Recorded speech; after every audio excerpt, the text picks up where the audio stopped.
In Chinese metaphysics aspect, year 2023 is the rabbit year.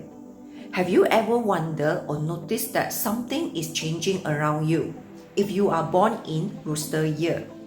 Today, I'm going to share about the effect of the people who are born in the year of the animal sign are get clashed by the annual animal.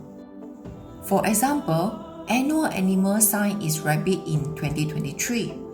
So, a person born in the year of Rooster get clashed in 2023. You might be wondering, what does it mean? Well, when annual animal clash with your year animal, it is indicate that they might have some challenges, obstacle, dramatic event occurs in your group of your friends or people around you. Sometimes your company is restructuring now and you need to handle the different kind of the new tasks given from your management or report to the different bosses. Some of the job is require you to manage and collaborate with a different department or country.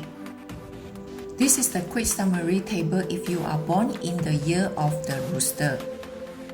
So you might need to take notes that with this kind of the changes.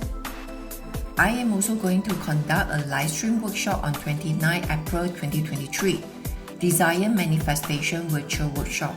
The detailed link information is provided under the comment below. Should you need a consult about your career advancement, job opportunity, wealth or relationship related, feel free to contact me via TikTok, Facebook or YouTube to schedule a consultation. And don't forget to like and follow for more tips and tricks. Thanks for watching.